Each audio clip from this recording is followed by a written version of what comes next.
Welcome back to another Miami Heat post-game show. My name is Amir. Got Martell and Trent on tonight. How are you guys doing?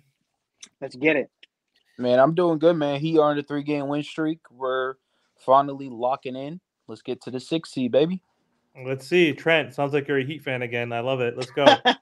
So the Miami Heat beat the Knicks in a torturous, typical Miami Heat game where we were up by 15 points and almost blew it in the fourth quarter. But luckily, we fought back, won by 10 points, 109-99 at home. The Miami Heat are 42-33. I think this is the best we've been. 9 games over 500. Every time we get to this point, we can't get over the hump, it seems like, but I'll take it right now. Trent mentioned it. 3-game win streak. 2 against some shitty teams, but we dominated like we were supposed to, and winning a 60-point game against the Blazers, that's impressive. I don't care who it's against. Winning double digits against the Wizards and then double digits against the Knicks. Hey, let me chime in real quick. The Wizards just beat the Bucks too. That's good. Yeah. They did, and Portland almost beat. Again, this sucks that we're scoreboard watching, but Portland almost beat the Magic, dude, last night. That sucked. They lost by 1, so that would have been a big win too. But either way, let's talk about this game tonight. Scary Terry showed the F up. That guy was cooking. His 3-point shot tonight was sensational. Like, he was making sidestep, step back, contested threes all night long. Like, literally put us on his back. He has been crushing it. In the month of March, he was averaging around 19 points, like 6 assists, few rebounds, shooting almost 40% from 3. And he's been absolutely amazing, guys, in this month now as well, in April. So let's start off with Martell, man. What are your thoughts on that game? That's a big victory right now. We need to win every game with still in the 7th seed, half a game against the Pacers. They keep winning too. So it seems like we're getting ready for that showdown on Sunday against the Pacers at this pace. That is why we brought Terry Rozier here. Terry Rozier is what we thought Kyle Lowry was supposed to be. Terry Rozier, he takes pressure off of Jimmy, which Jimmy was hey, listen, go over there and go cook.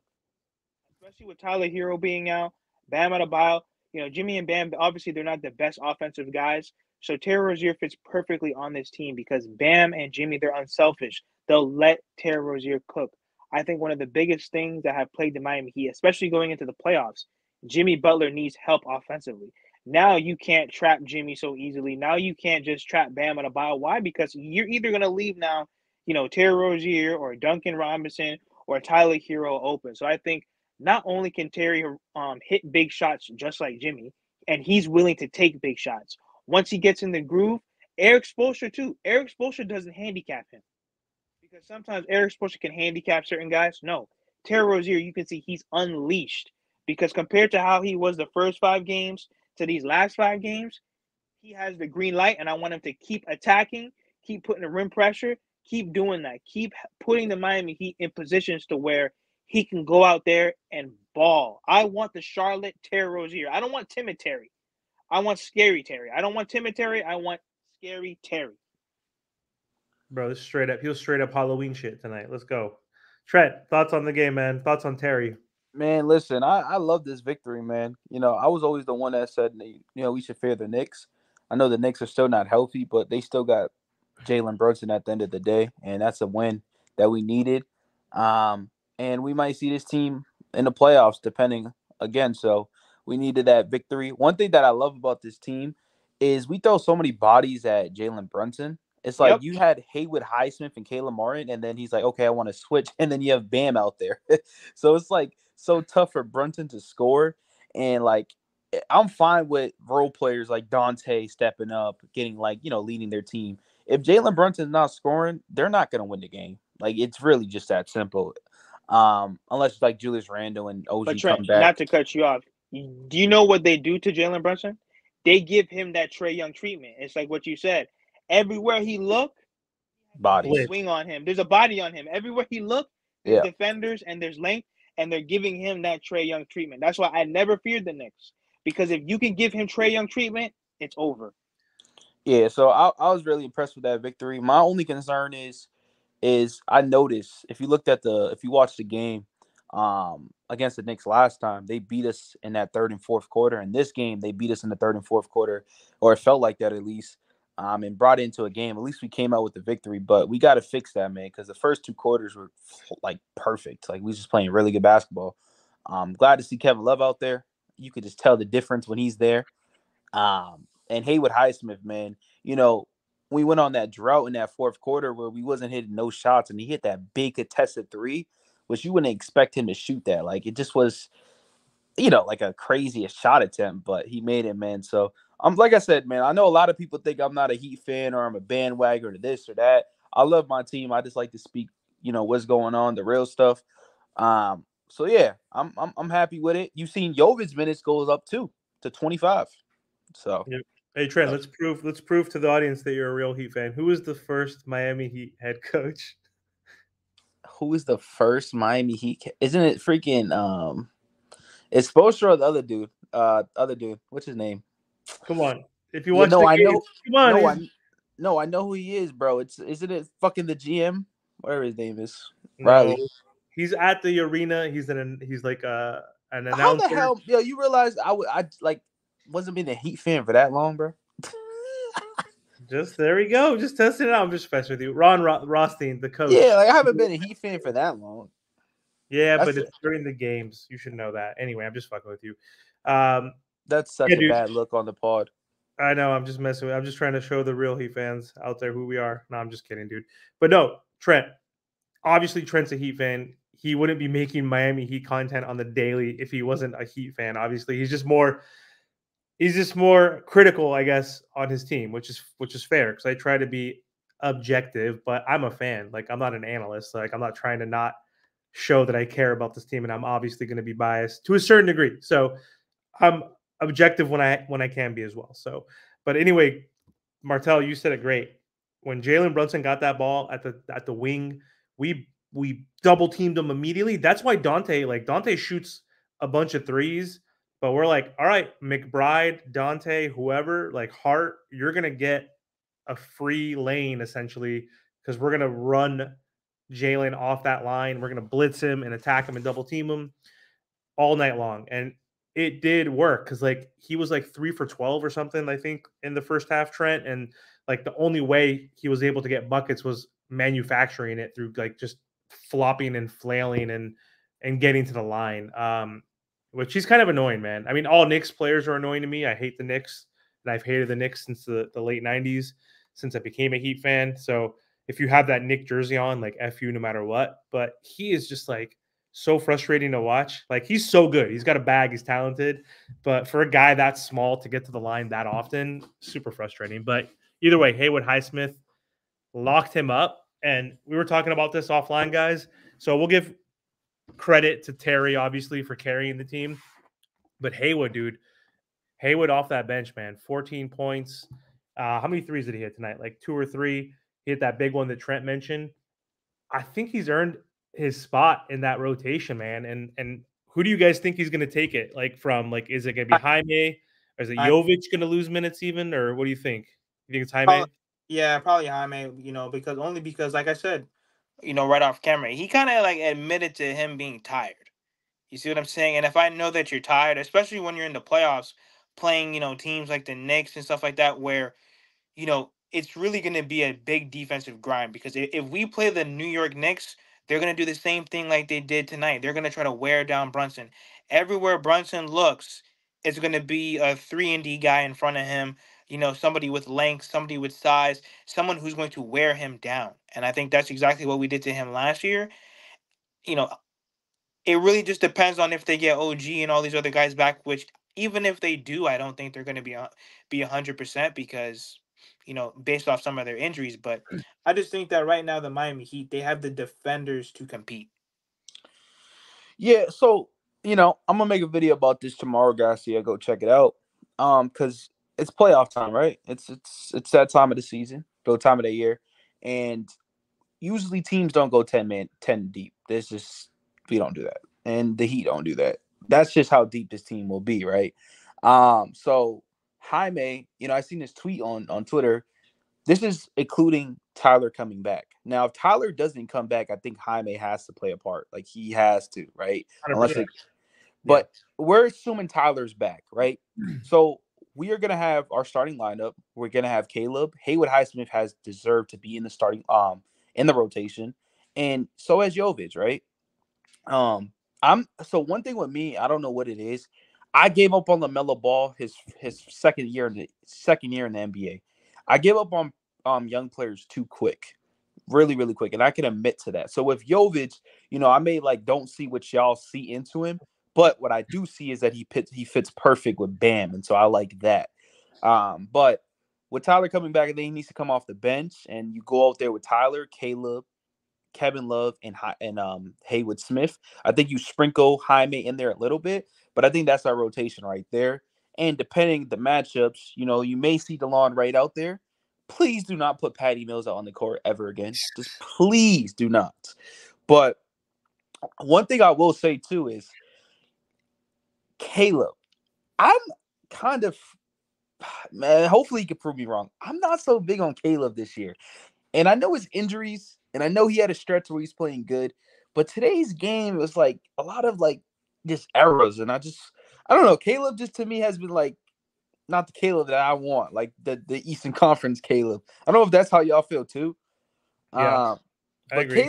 Caleb he's really up, and he's been playing through injury, so I'll give him that leeway. But yeah, I do agree to some extent, but he's been playing through an ankle and wrist and all these other things. So it's just, and I think he's going to be in a rotation no matter what. We can't afford to keep him out. I'm just being a little nitpicking and stuff like that. But I think that's our 9-man rotation. And to be honest, if Tyler comes off the bench, this is all what we've been asking for. I think it's going to be fun because you could tell Terry and Jimmy are getting their chemistry better. And Bam's going to get his opportunities, of course. And, with him stretching out his game, shooting the threes, it's going to make the offense a little bit more explosive. Kevin Love with his touchdown passes, Haywood Highsmith with good defensive stops. But not only that, the dude's shooting threes 40%. That's a really, really good clip. So this team should be fine if we get the 6th seed, because whoever's that 3rd seed, I'm hoping is the Cavs. We will win that matchup easily. I promise you. So yeah, I think I agree with the Caleb sentiment. He had 3 turnovers, and they looked kind of bad. 3 for 8 from the field. It felt like he had more points because he made some big plays in that 4th quarter, and he had 7 points. But he's just been inconsistent. You want to call it injuries at times, sure, but he's also an undrafted role player. And also, let's take the undrafted piece out, but he's a role player. And that's what happens when you're a role player is you're inconsistent because you're not a star, because stars are consistent. Superstars are supposed to be even more consistent at a different level, but we'll give them the benefit of the doubt, right? We have so many guys that are capable of playing good each night during a playoff game. It could be a combination of Haywood and Caleb one game, right? That can help us win as long as Bam and Jimmy and Terry, and if Tyler comes back, are doing their thing.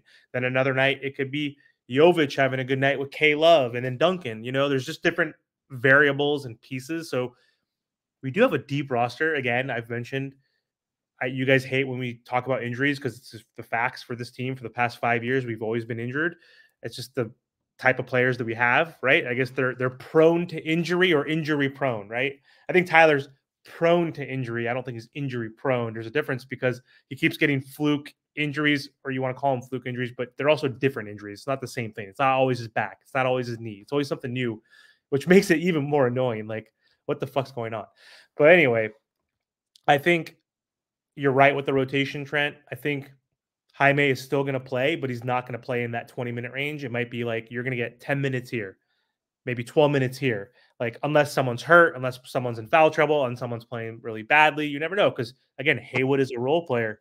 He's playing good for the last few weeks, but do you remember a couple weeks ago before that, he was ass. There's games where he was like, why is he playing right now? Because all he can do is play defense, but we need offense because we're a top defensive team, but we're a horrible offensive team, right? So speaking of role players, I'm done with that. We realize they're going to be consistently inconsistent. Let's talk about Jimmy. I don't want to be critical on Jimmy right now because we won. He played good enough. He had 17 points, I think. He was doing really good in terms of playmaking. Like he was allowing Terry to cook. Whoever said that, I agree with that. 5 rebounds, 6 assists, only 12 shots, 5 for 12, 1 for 3 from 3. He got to the line 6 times, which is good. That's like a barometer. Like he needs to get to the line at least 3 times where he's shooting 6 to 8 free throws. He did have 4 turnovers, but what are your thoughts on Jimmy? Again, not a bad game. He's been doing this the last few games against the other teams that were crappy in these huge blowouts. So I didn't expect him to do much in those games because of the circumstances of us playing crappy teams and blowing them out. But in this game, I thought like, okay, Jimmy's gonna have to step up now because it's the Knicks, and then we're gonna play the Sixers, and it's gonna get a little bit harder. I thought for sure he's gonna have to score like 24 for us to win.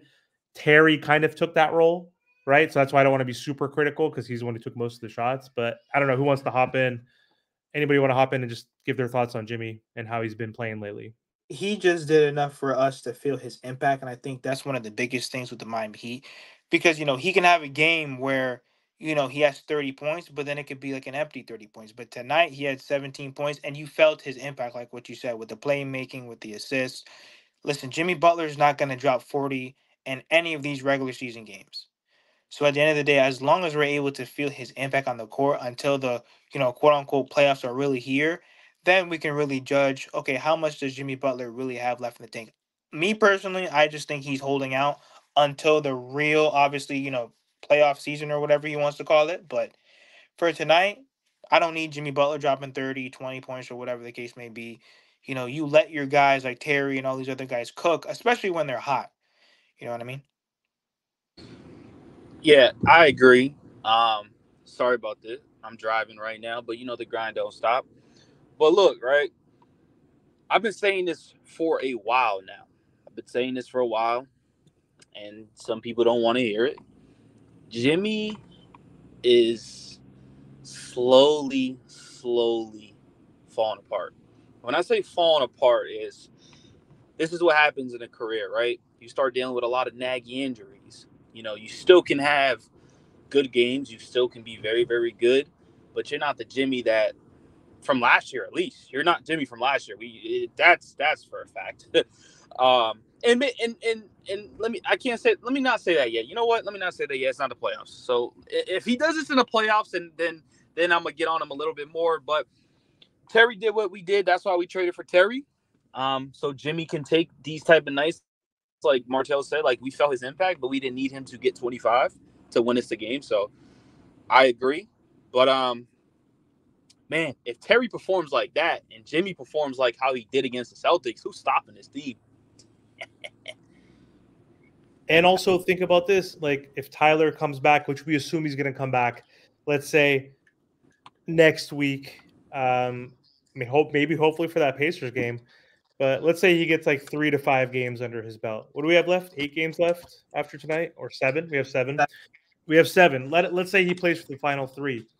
He's going to come off the bench. We've been talking about that naturally. Like if he came back earlier, if he came back with 10, 15 games left, I think he probably would have been back in the starting lineup. But he's going to be on the bench. And do you guys remember the sacrifice word we kept using earlier in podcast? Like he said, I was sacrificing. He was to a certain degree. He was playing more off ball, trying to let Terry be Terry, right? And he was still not the same Terry that we're seeing obviously now, where he's got the ball in his hands and they want him to shoot. But he was playing more off ball, more catch and shoot. And like he was playing okay. Like for the last 4 games before he got hurt, they were 4-0. Terry with that lineup of Terry and Hero in the backcourt. So he doesn't have to worry about that anymore. He doesn't have to play a different way. He could play as the sixth god, the sixth man. He could play as the Terry role on the bench because they have the same skill set. He's going to be the number 1 scorer. The ball's going to be in his hands because we don't have a backup point guard. We're sure as hell not going to hopefully play Patty, right? DeLon Wright. Who knows? I don't think they're going to play unless it's like super spot minutes. But he's going to be the man distributing the ball. He's going to be playing with Kevin Love, with the Haywoods, with the Calebs, distributing the ball. So that could be scary as well right there. Like we've all been saying it for how long? For months. Tyler Hero needs to start and he comes off the bench and this team is dangerous. And if Jimmy's going to play this way, which who knows? Is he still coasting? Is it father time creeping up on him a little bit? It could be both. right? Because we have to give him the benefit of the doubt, like Trent said. We can't compare him to last year in the playoffs because it's not the playoffs yet. He's older, and that happens. People slow down.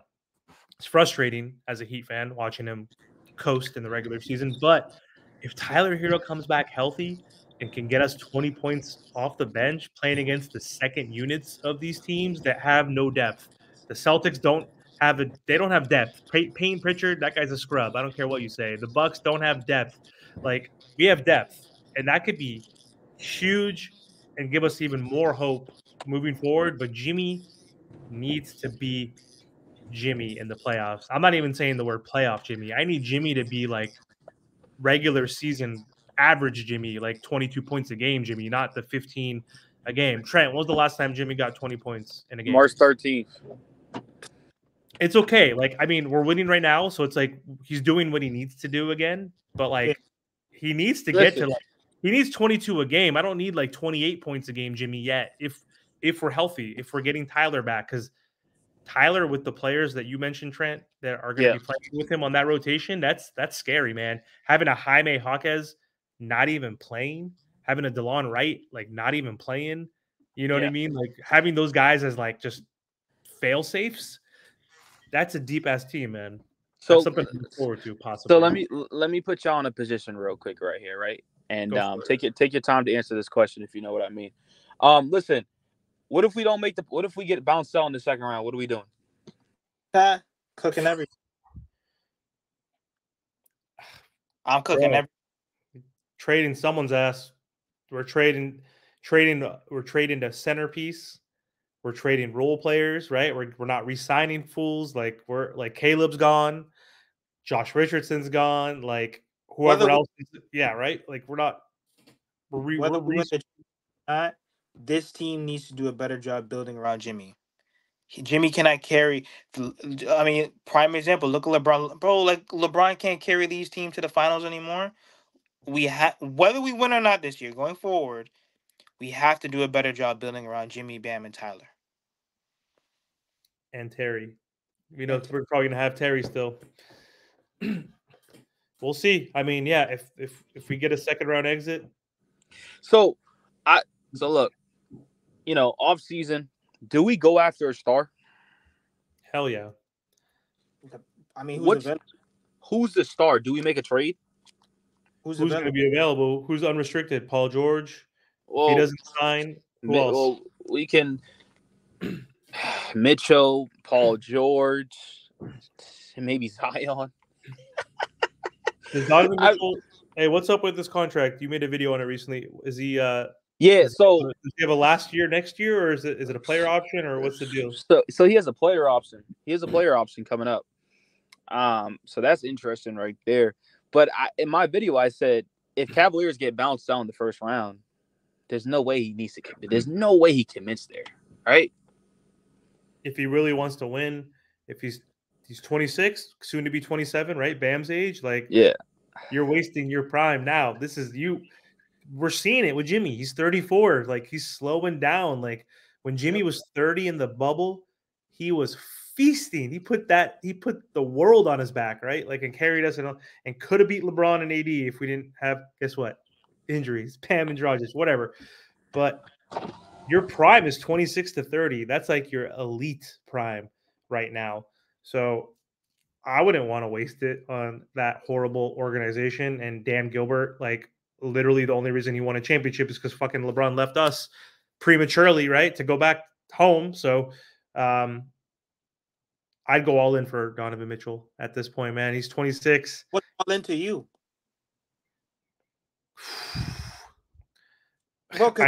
I mean, Hero's not enough. I don't know if we have enough for him. That's the thing. We got to talk about that. Like, I don't know if we have enough draft capital. I don't know if we have enough players. Well, who on the roster are you willing to give up? Hero, Jaime, probably. No, there's no probably. Remember now, we're over 5. You know what I'm saying? During these off seasons. Yeah. Let's say okay. I would say, definitively, I would say like 2 first-round picks because I don't know how many we have. I'm just saying this arbitrarily.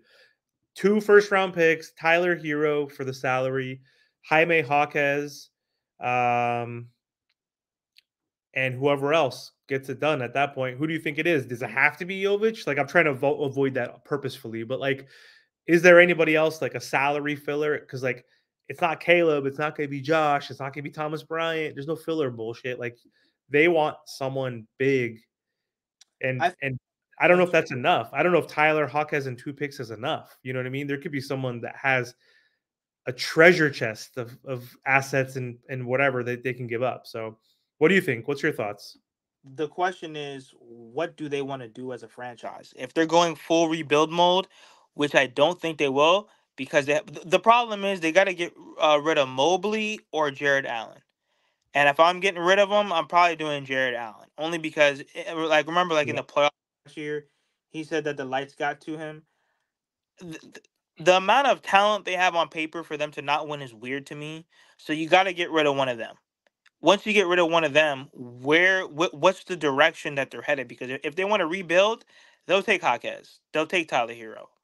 But if they still want to be, competitive and still remain relevant, they might not even be. I mean, think about it. Paul George is available. If they can promise, Donovan Mitchell, listen, we could probably get you Paul George. Who knows? He might stay now. So it's going to be very interesting to see what's going to go on in this offseason. I just think right now, as long as the Miami Heat can get somewhat healthy, I mean, pretty much everybody's back. Tyler Hero, he's really the only one that has to return, and we'll see where the season takes us. Yes or no? Duncan, Hawkes, Hero, however many picks, Donovan Mitchell to the Heat. Hypothetical. Yes or no? Am I doing it? Yes, but I just don't think the league will take that. No, I agree. And I'm doing it, yes, 100%. Sorry, Duncan. Sorry, Hawkes. You guys have been playing great, but Scary Terry, Donovan Mitchell, Bam, and Jimmy. Yes, please. Yes, please. Thomas Bryant, you're the starting center. I don't care. Right? Jay Rich, we're re-signing you again. You're coming off the bench, Jay Rich. Like DeLon Wright, you're playing. You're playing D Haywood. Like, I'm keeping all that, right? But we'll see, because again, we might not have enough. No, We haven't had enough over the last 4 years to get the KDs, to get the Mitchells, get the Dames. So it's like, it's all perception. So I don't know why we went off on this tangent. This was a Miami Heat post-game recap against the Knicks. We busted their ass. Screw the Knicks. So happy. Anytime we beat the New York Knicks, I don't care if it's a close game or a blowout. I'm elated. So I'll take it. Next game. Is it this Thursday against the Sixers? Is it at home or away? I think it's away. And Joel Embiid tonight came back, looked good apparently, and I know they didn't have SGA and Jalen Williams were out for the Thunder, but the Sixers still beat the Thunder with Joel Embiid coming back. So this game was supposed to be a easy-ish game, but the MVP is back, man. So no game is easy. So Miami Heat looking to win 4 in a row. Need to win this game. Need to stay ahead of the Pacers. Can't lose. Can't let them win, because we can only take it one game at a time, man. And I'm assuming Sunday might be the main event for this Miami Heat team, honestly. It could come down to other games too, honestly, because Dallas could beat us. The Hawks could beat us. The Rockets could even beat us. Hell, I mean, but we can also go 10-0 in this stretch that we talked about in these final 10 games. It's possible with this Miami Heat team, right? So, hey, one thing to leave off on, Martel, the Miami Heat before today's game moved up to 5th in defensive rating. They were 16 at one point at the beginning of the year when we were doing these roundtables. They got to 13, to 10, to 9, and we're stuck there for a little bit while, but we're the 5th best defensive team, and that's been our identity, man, because offense, we've been mid all year, even fully healthy, even with Tyler, Jimmy, and Bam. By the way, they've only played 21 games together. So let that sink in. 21 out of how many games? 73 games? That's insane. So any last words, per usual? Like, share, comment, subscribe, guys. Subscribe to the channels. We're all trying to go, and we appreciate all the support. All right. Thanks so much, everybody. Have a good night.